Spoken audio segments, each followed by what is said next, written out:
له ننګرهار وروسته خوست کې هم ځوانان د ملي بیرغ په ملاتړ راووتل.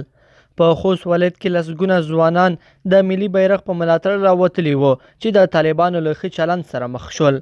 په دې ویډیو کې لیدل کېږي چې طالبان درې رنګه ملي بیرغ رپوي، عوام خلک یې هم په خوښۍ بدرګه کوي.